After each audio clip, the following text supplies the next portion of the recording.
This is an archive of vintage Christmas selection boxes. It shows how this common stocking filler changed from a luxurious present that families would save all year for, to a regular and affordable Christmas gift. As we move through the years together, see if you recognize any from your own past.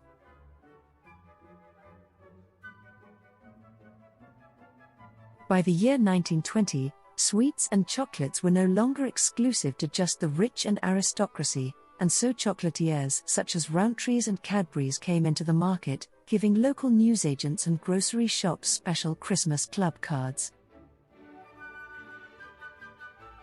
Customers would take their Christmas club card to their local shop each week, pay an installment, and have it signed.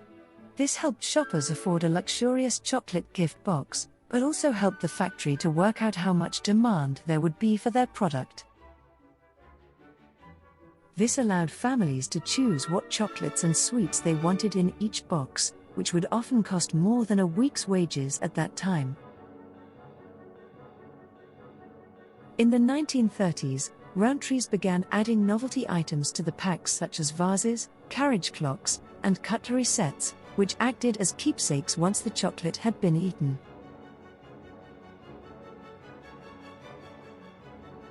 They ranged in price from 2 shillings and 6 pence, up to 10 shillings depending on the size of the gift inside each box. It was at this time that selection boxes also began to include toys and other children's presents. War rationing began in 1939 and the making of chocolate and cocoa came under government control.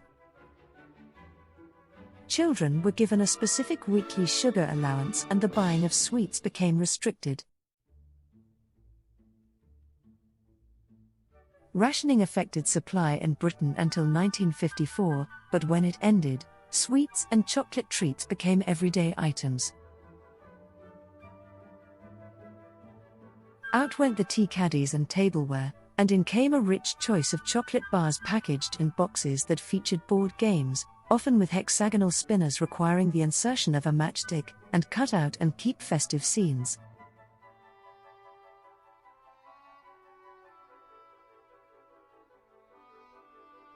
In the 1960s, the selection box became more commercialized, with games printed on the back of the boxes such as snakes and ladders.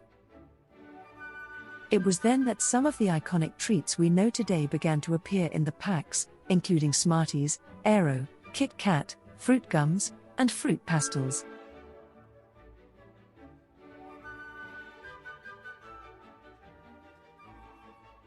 From 1965, Jelly Tots were introduced to selection packs by Rowntrees, with Freddo chocolate frogs brought in by Cadburys in 1967.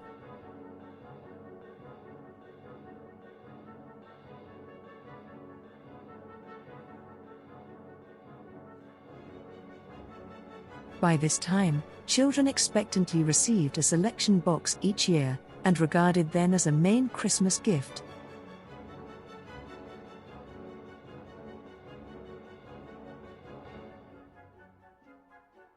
The 1970s saw the development and launch of a number of new chocolate bars that were added to a variety of selection boxes. These included the Curly Whirly in 1970, the Texan Bar in 1975, Yorkie and Lion Bars from 1976, and from 1978, the Whisper Bar was brought in.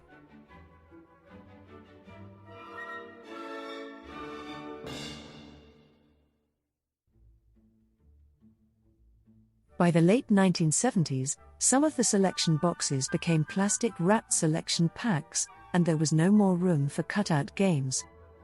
Rowntrees also began to play with the idea of the selection box, and released smaller selection crackers, and for a while, selection stockings and selection sacks.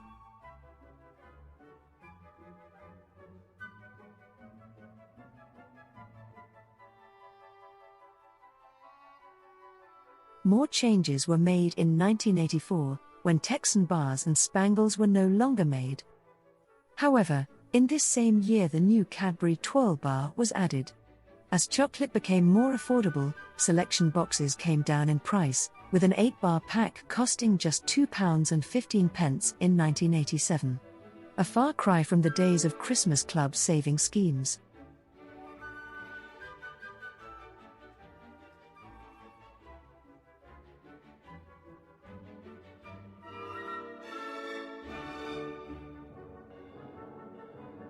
By the 1990s, selection boxes were more often packed by robot, rather than by hand, to bring down costs. Another change included a general trend in the size of many of the chocolate bars becoming smaller. For example, a Mars bar of today would be 28% lighter than those found in a selection box at the start of the 1990s.